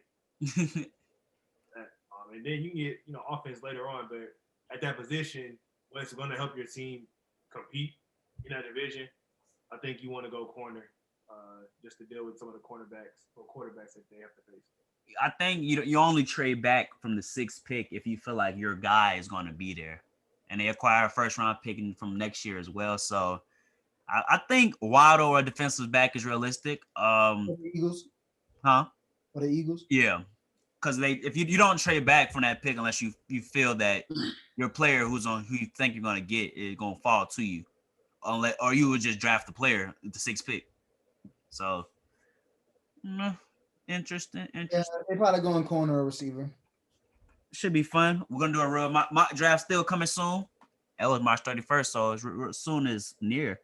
And we're gonna stick with the college football real quick. LSU and Florida had their pro days, and the quarterback had their pro days as well. Zach Wilson, Trevor Lawrence, Justin Fields over this last month. Jalen, gonna start with you. You was eager about your Florida pro day, man. And I hear a rumor that you're saying that these 40 times are capped. Yeah, these 40 times are definitely capped. But I will say, you know what I'm saying, the guy Tony out there looking phenomenal, of course, bro. We know Kyle Pitts. I mean, we know. Like, we know what to expect. But yeah, man, I like what I've seen out there. A lot of guys getting the opportunity that I think are gonna do well in the NFL, like Grimes, man. I think he's gonna do well. He does not run a 4-3, in my opinion. I think he's more of a 4-4, 4-5 guy. And why do you think them scouts lying? Unofficial, bro. You know what I'm saying? It's at the pro day, so you get a chance to time it how you want to. You know what I'm saying? It's not them official, not the official. So I get it. You get to work it in your favor to make these guys more favorable. When coming up. Everybody, all 5 people from LSU that they expect to go in the first 3 rounds. Yeah. Threes. Chase run a 4-3. Your boy Marshall though, he like 4-4, 4-5. Chase ran track. Yeah, Marshall though, he like Terry Vincent, the corner that had a 4-3, he ran track too, and Racy ran track too. So all of them 4-3s, but all of them running 4-3. Terry's not that fast, so that's why Terry's kind of threw me off a little bit. But that's what I'm saying. He's like 4-4, 4-5, bro. Terry's opt out the season to increase his speed, man. Chill out on him. Right. I don't believe Justin Fields 4-4. I was like. I believe in Fields. We saw that Fields 4-4, even a 4-4. Nope, like just flat out. Wheels though, boy. I seen it. Might be a half a second off. I seen him in the club. He don't look fast. He 4-4. He 4-4. Derek said he don't see fast. He don't look that fast. When I seen him in the club, he didn't look that fast. It's all about that stride, boy. Seen that boy as a freshman, bro. He a junior now. While he was in the club, I'm snitching. No. Oh Lord, we're gonna be on Bleacher Report. It was a college. I mean, it's college time. Whatever. Who cares? Shout out Chase. I slept through their pro day, but I saw he ran a 4.34. His vert was 41, broad jump of 11. Was looking forward to that. Another boy's a baller, and he signed with Nike. He's a Nike boy. He don't do 3 stripes. Yes, he is. Did see that? So Texas over stripes. That's what he liked. Yeah, so I like it. I like the pro days. Do you guys feel like, I think due to them having no combine this year, the pro days are inflated. I think everybody's falling in love with the competition, with the talent because of no draft combine. So things are getting inflated, things like that. So very interesting. Last thing on my front, NFL announced there will be 17 regular season games and there will be 3 preseason games. So next year's Super Bowl will be February 13, 2022 in Los Angeles, California at SoFi Stadium. I seen players don't like it, like such as Alvin Kamara, who said, and I quote, what he said, Cut? You got it. You quoting him. You could say it. Quote, and I quote who? Alvin Kamara when he said, "Oh, this dumb." That's what he said. And I agree. So, I think as a fan, I like it. I like it as a fan, but if you're from the player's perspective, I can see why they do not like it. I seen a report that said Jared Goff will be since this is another game, he gets a bonus for the game. I think it's over a 1 million game bonus, the highest it's been since 20 years since due to his contract. So players will get paid more. I think I agree with D. Lou in the chat when he said all-time records, like season records, will be broken like more easily. Like, we might see a lot of 5,000-yard quarterbacks. Derrick Henry may break Chris Johnson or Eric Dickerson's record for the 2,000-yard seasons. So things like that are up in the air. But another game, man. No more 8-8. I mean, no more 7-9. It's either above 500 or below 500. No more 8-8, man. Can't be in between. Got to be up and down. So, what do you got thoughts? 8-1. You could be 8-1. I know. That's nasty. It is disgusting. But why you? I saw you and Jalen, you and my brother shook his head. Why you didn't like the decision?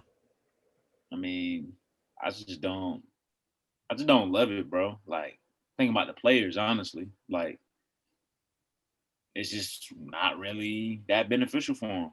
You know, these guys put their body on the line night in and night out for 16 games, man. Like, why extend it? Why extend the season? But, you know, got to make that money. So I guess it makes sense. Yeah. I just think it's stupid, bro. It's like everything has been going so good. The stats have been consistent, and now you add another game, and now everything's gonna be off. It's gonna set off everything. So now Trevor Lawrence walks in and gets to play 18 games a season if he plays every game every season at least, and not including playoffs, and it's just going any court, like, it's just gonna mess up the stats, all time stats. That's all. That's disheartening to see, because it's been so consistent since the 70s, and now all of a sudden we gonna switch it up. Change, man. It's all about the change. I mean, I guess for that reason, That's like, and I guess it's not as bad as basketball. Like, they went to 72 games this season instead of 82, but like your statistic, like 10 games won't skew your statistics that bad based on your sample size of 82 and 7. You know, it's so many games that it won't mess it up that bad. But with this, out of 17 games to 18, bro, that make a big difference. It's not like Madden, bro. It's not like they'll throw like 1,000 yards in one game, bro. But you could throw 500 in one game.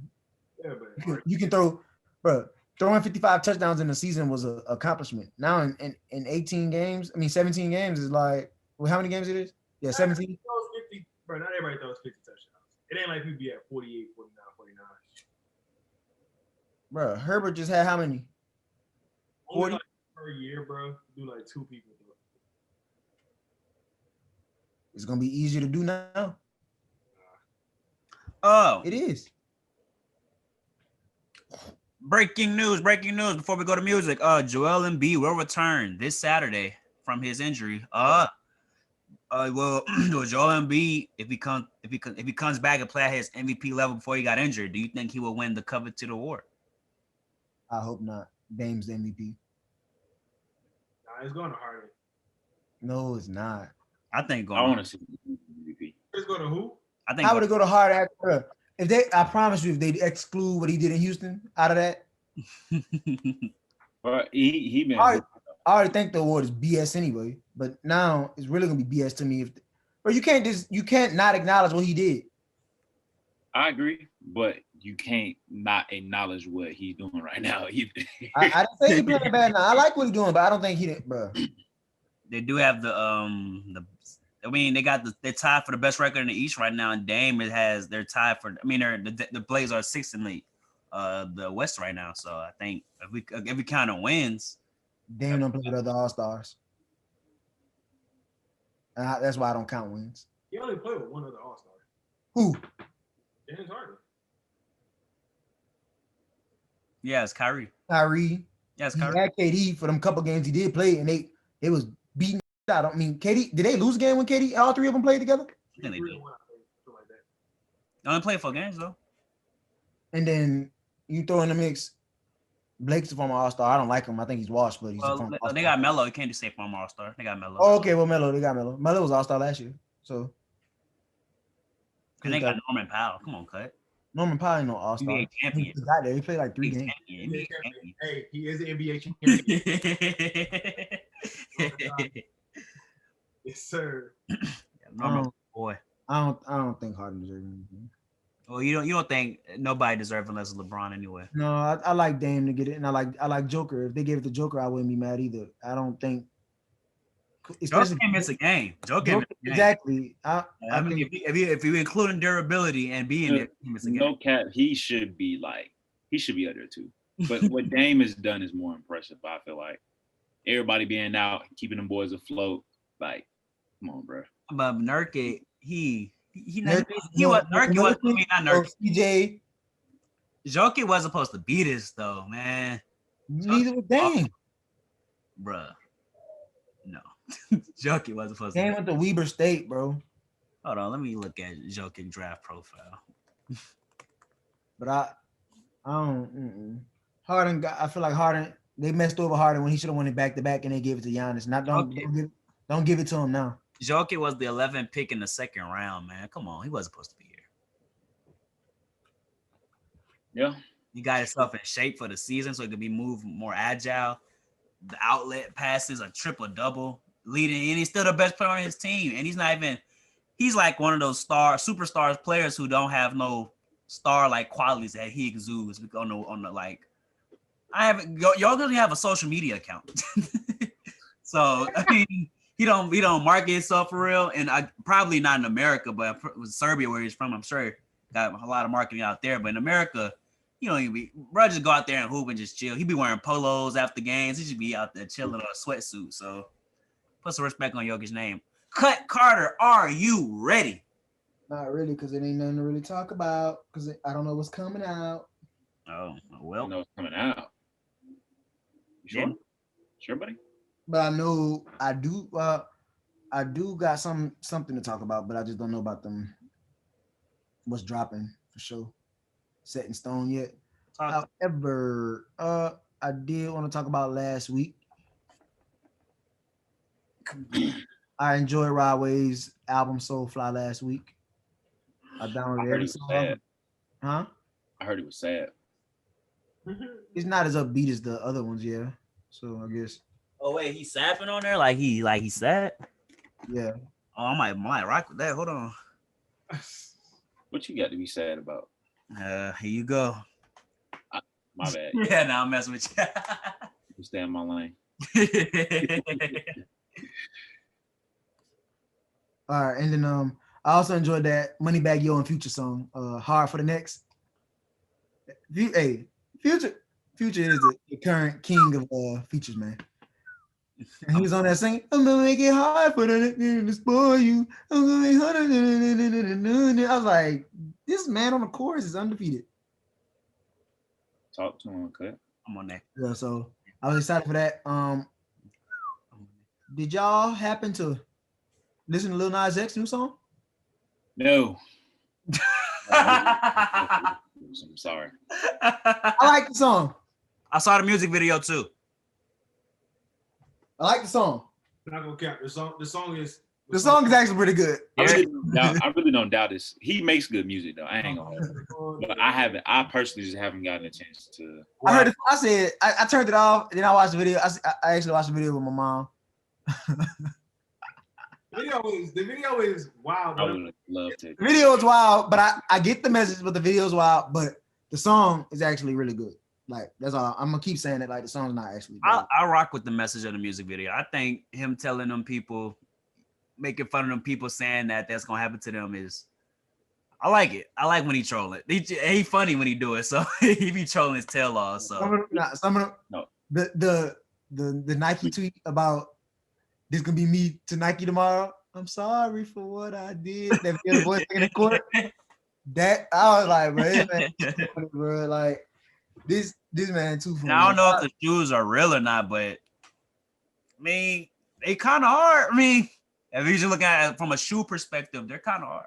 It's just a custom shoe with a bunch of BS on it.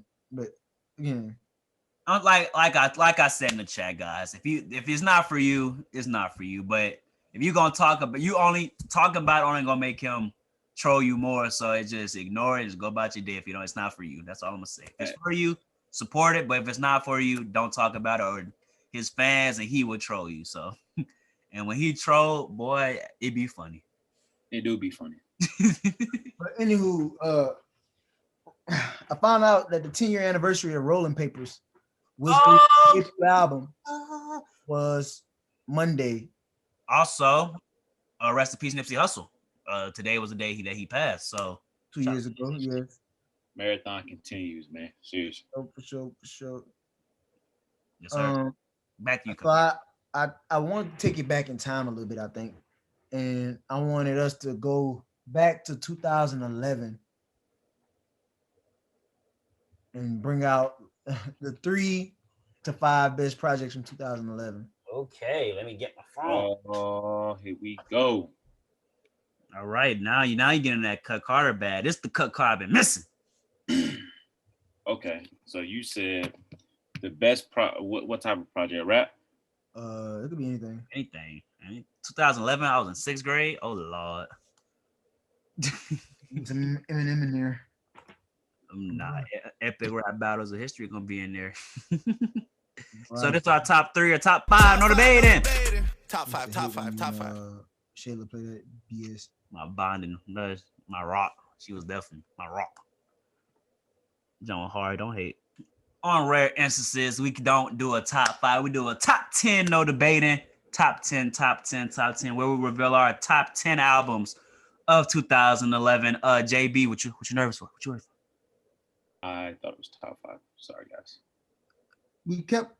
We had a whole conversation about this. We did. Come on, that look unprofessional. You don't have honorable mentions? Just rank the honorable mentions, right? I had no honorable mentions. It was pretty easy for me. Well, you can do a top 5 no debating, JB. You can go ahead and get started, unless you want to make a top 10 no debating. Nah, it wasn't even that many 5 albums. Do a top 10. Okay. All right, man. You know what I mean? You just didn't find it, hater. Number 5, I have Section 80 coming in hot and heavy. At number 4, I got Chris Brown, Fame. Yes, sir. Come on, boy. You know what time it was when that Fame was out there in 2011. Number 3, I got House of Balloons. I mean, might be a little biased, but I rock with my boy. Number 2, I got Watch the Throne. Arguably the greatest joint rap album of all time. And then number 1, I got Take Care, bro. I mean, come on, man. Come on. When Loving the Crew, come on, what we do? Exactly. Well, I can see for John, you ready? Or your top 10 no debating? Y'all let me go. Sorry y'all had to hear JB's. He really short-handed 2011, bro. That was an amazing year. So let's get into it. I have 5 honorable mentions to this top 10. No debating. My honorable mentions are House of Balloons, Weekend, Blue Slide Park, Mac Miller, Lasers by Lupe Fiasco, Section 80, Kendrick Lamar, and Ambition by Wale. Ambition particularly had some great songs that I really appreciated during that time, including Slight Work by Big Sean, who actually is in my top 10. So let's get into that. Number 10, J. Cole, Cold World, A Sideline Story. First album, did a nice job. Camp, Childish Gambino, released the same day as another artist that is in my top 10 on this list, but Camp by Childish Gambino, really nice album. Talk That Talk, my girl Rihanna. That was a very tough time for her during that, situation that went down. But that album was amazing. Rolling Papers, 10-year anniversary just passed. Wiz Khalifa, gotta love it. Finally Famous, got him Big Sean, Finally Famous coming in at number 6. My top 5, no debating. Number 5, Fame, Chris Brown, great album. Number 4 is The Carter 4, Great album, as you all know. Word has it that it sold like 900 copies the first week or like something like that. 1,000, yeah. Birdman might have had something to do with the sales, but that it did do numbers the first week. So number 4. And then number 3 is actually the album for Beyonce. Had a lot of party songs on there. Top 2. Number 2 is Take Care. We all know the Grammy Award winning album. First award for a Grammy Drake got. And number 1, 2 of the most winningest hip hop Grammy artists, hip hop recording artists, Watch the Throne, Jay-Z and Yeezy. I mean, the visuals they released behind it. If anyone got a chance to see the concerts they did, it was really lit. Like it was a whole movement. So there's no way I can put that at anything less than number 1, considering what they did with that album and how much production went into it. Like simply amazing. So 2011 top 10 albums, no debate. Bye. My turn. One honorable mention for our top 10 albums 2011. And it's the only reason it's an honorable mention because one of my favorite songs ever is on there. Savage Life 3 by Webby. You a Trip by Webby is one of my favorite songs, so I had to just include that album to include that song. Number 10, I have House of Balloons, The Weeknd. Number 4, I have 4 by Beyonce. Oh, I'm tripping. I can't count. Number 9, I have 4 by Beyonce. Number 8, I have the Red album from The Game, Martians versus Goblins. What am I? Good Girls Gone Bad, yes, and Ricky on there as well. That came out that year? Yeah. That was, yeah. I like that album. Number 7, I got Finally Fans by Big Sean. I love the outro of that album. Number 6, I have Fame, Chris Brown. She Ain't You is a banger. Number 5, I have Rolling Papers. Just a great album, top to bottom. One of my favorite songs on there as well. Gotta Go, Louis. Number 4, I have The Carter 4. President Carter, Blunt Blowing, Polo Draw Showing. Come on. Number 3, I have Take Care. I gotta put Drake in at number 3. He deserve it. Number 2, Nostalgic Ultra by Frank Ocean. They came out this year, right? Have that number 2. I listen to album top to bottom like 5 times throughout every year. So just a great album. And number 1, we have Watch the Throne. Just great songs all around. Not even the singles are the best songs of the album, in my opinion. We have Illest Mother Effa. We have Prime Time. We have the Joy, I believe, is the last song of the album as well. So Jay-Z, Kanye, Watch the Throne was the best album 2011 for me. And Cut Carter, you can take us home. All right, man. That's why I like going last. I get to hear a bunch of the stuff that I didn't know or that I didn't remember. But that like the Game shout out stood out to me. Pretty much had some of the same albums as y'all. So my honorable mentions. Hold up, because my phone just came up. Yeah. All right. My honorable mentions.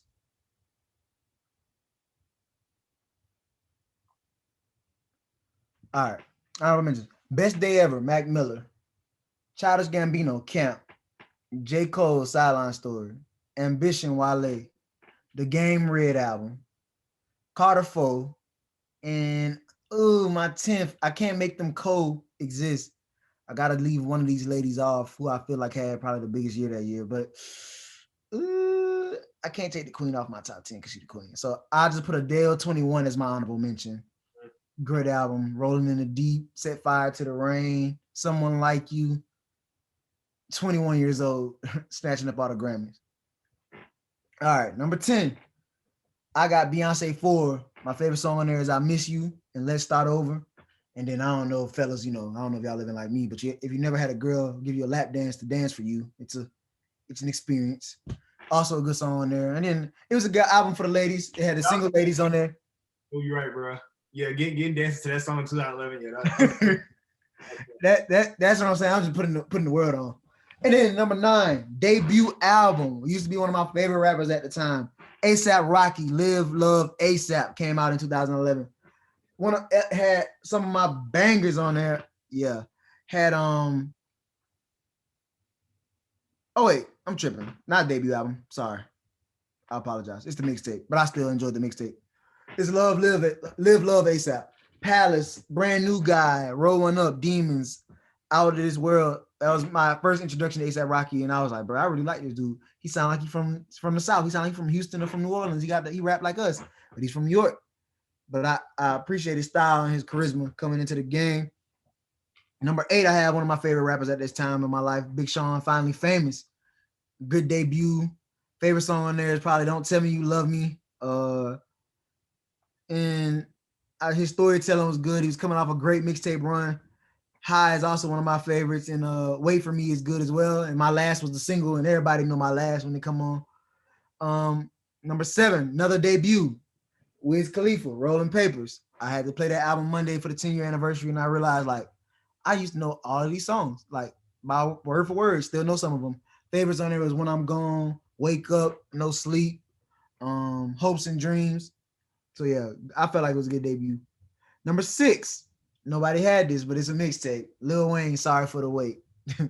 Sorry for the Wait is timeless. It got that G5 sitting on the Runway. I would call that Beyonce. That concert, that was hard. I can't, right, that rolling, and he had the Rax remix. He had he said, I got the gas in the duffel bag. I got the Glock already cocked. Boom. They did the Miguel Short thing. That's when my boy was taking everybody's song, making it his for sure. And he had the critically acclaimed Lil B debut on a Lil Wayne song, that Grove Street. Yeah, I do my thing. And it was, yeah, I did. That was my jump back then, man. Number 5, Nostalgia Ultra, another debut. It's only, I still play that to this day, and it's crazy that I couldn't put it in my top 5 because I love everything before it a little bit more. But my favorites on there were like Dust and American Wedding and Strawberry Swing. But number 4, I had to give it to my boy who's been like my favorite for like the last consecutive couple of years. The Weeknd, number 4, House of Balloons. Another debut, first introduction to him. Like, this is the year I'm figuring out I guess I'm finding myself and what my music sense is, because I'm finding all these new artists like never before. House of Balloons, man. High for this. House of Balloons, Glass Table Girls, The Morning, Wicked Games, The Knowing. It's just so much I can say about it. Loft Music, Coming Down. But my favorite is probably The Knowing, because it's the longest song, but that's like a roller coaster ride of emotions that he gave you on that one. Number 3, Chris Brown fame. This man has been around since I was like, 12, 11? I don't know. But the music, to me, this is when he was in his, I'm not gonna say his prime, but he was, because he's still making good music. But this was the band. This was it. This was coming off Fan of a Fan mixtape with Tyga. That was one of my favorite mixtapes of all time. Then he comes and drops this, and I'm like, bro, he put Deuces on here. He put No BS on here. He put Look at Me Now on here. She Ain't You. Next to You with Bieber. Yeah. If I had to pick a favorite, I guess I'll pick All Back, because it's not the radio song, but it's a good song. I cried on the school bus to that song, bro. You cried. You wanted it all back. Yeah. I want it I all. want it all, yeah. Want it all. Yeah. Now, Beautiful People is a good song on there as well. Should Have Kissed You, Went to Bed with Luda. And bro, as I get older, I go back and listen to this album and I add more songs. So like, I didn't have Big for it downloaded, but I went and downloaded it again. Bro, again, 2012 wasn't even on this album. It wasn't. Boy, you know what I'm saying? If you had a girlfriend during them times, it was lit. Number 2, Watch the Throne. Easily top 2 for that year. Kanye and Jay-Z. I'm sorry. I'm thinking about my number 1. Kanye and Jay-Z on Watch the Throne. Like, talk about a flawless debut duo album. It ain't too many of those. And Kanye on the production, Jay-Z bars, plus Kanye bars. If I had to pick a song off there, it was my favorite, it'd probably be, that's hard to do. But 1985 white Lamborghini Countach, 2 of them. I'm gonna go Lift Off. Lift Off is my favorite, and The Joy is up there too for me with Curtis Mayfield. All right. And number one, probably in my top 5 albums ever, all time for me, Drake, Take Care. I was just listening to it this week. Rod Wave actually did a cover of Over My Dead Body on his album, that's what made me go back and listen to it. So Take Care, man. There's nothing I really have nothing bad to say about this album. Especially with the bonus tracks. The bonus tracks, if I had to pick a top 3 off here, Hate Sleeping Alone, duh. Marvin's Room, duh. And then dang, that's the hard to pick the last spot, but I guess I'll go Camera's Good Ones Go or Doing It Wrong. Again, to me, this was just like as a second album, this is as good as it's gonna get for somebody's sophomore album. And this was what put Drake into my Drake was my guy after this. Went to the concert for this, got my Isle crew neck after this. It was Team OVO. It was Team OVO. Had you blowing like a seed, folk? OVO, I was real OVO. And then the single, Headlines, arguably one of the best and most known singles ever. Like, I'm talking about, we were in a club like 3-4 years ago and they played this song and people was acting like it had just dropped. Yeah, it was hard. He ran that. Right. Walked it, ran it, all that. Long jumped it, he killed it. So that's my top 10 from 2011. My first time doing something like this or bringing something like this to the podcast. I enjoyed it. Made you think back to good music. And I'm about to go listen to some of this like that Adele. I'm about to go listen to some of that Adele. Never thought I'd find someone like you. But I'm saying, 21 years old, she was making that. And I didn't appreciate it till I got grown. Because at first I was like, I don't want to hear that. Yeah, some people still be growing to enjoy Cardi like Jayla. Now, how about that? And then let's talk about that. Hey, that Rolling in the Deep with the beat when they put the New Orleans bounce to it. That Rolling in the Deep and they put the New Orleans beat to it. That junk, that's a staple in the city. They still play that. And that is our top 10 motivated and top 10 albums of 2011. Is there any news breaking? Is that a podcast? I'm hungry. I'm always hungry. Opening day tomorrow. They drafting, so yeah. MLB opening. Y'all drafting now? We started at 9. Oh. I started at 9:30. Oh, thought y'all was doing it. Best of luck to you, Go Boys, in your fantasy baseball season. Good luck. I couldn't put $50 as a donation again. Yeah, I couldn't do that. All year. I could not do that. I just donated 50 to 2 basketball leagues each because I don't think I'm gonna make the playoffs in either one. I'm close. You are gonna make the playoffs. And your league is not. If I win this weekend, I win. I gotta win. If I lose again and somebody else wins, I'm gonna be out. When the postseason, the only team you gotta worry about that's behind you is my dad's team. Your dad is above me now. I fell below him. Oh, you're trash. Injuries. Anthony Davis getting hurt, bro. It's just a lot, bro. And then in Jared League, in Jared League, I'm like 7 seed, but it's like I'm beating the hell out of Boozer though. So I'm like I might be good. I don't know. Jeremy Grant hurt, Bradley Beal not playing. Said all right. Said all right. That a podcast? It is. And this will conclude episode 97 of the Pack Life Podcast. Thank you for tuning in. Remember to like, comment, share, and subscribe. Available to you on Apple Podcasts, Spotify, Stitcher, and YouTube. No, Stitcher. I don't know why I keep saying that. Train of thought. Follow us at Pack Life Pod or Pack Life Podcast on Facebook, Instagram, and Twitter. Beside me is my brother, Mr. Cut Carter. They be down. Diagonal me is first arrival, Mr. Jalen Benjamin. You appreciate y'all having me. Hey, packbrand.net. Go and grab your gear. We got the My Life Matters shirts for $25 right now. Go and cop that. Thank you for your support. Love. And last but not least, we got my boy, Mr. Johnny Mars. Sir, go Bulls. Yes, sir. And I'm your host, Bruiser Carter. Check out that new 1v1 episode, what I did with CAU head coach of football, Tim Bones. Got more 1v1 on the way. Got some professional athletes on the way, man. We're gonna do something nice for the 1v1. So stay on the lookout for that. Another work by me and my bros. So, and thank you for tuning in, rocking with us. Episode 97. Three episodes away from 100. We will be live. So look forward to that. We may do a special that's live too. Well, you know, live. Live is in person, so not live, but in person. I can't bring these boys in person yet. You not yet. Gotta clean up some things. But we out of here though. New Pack Life.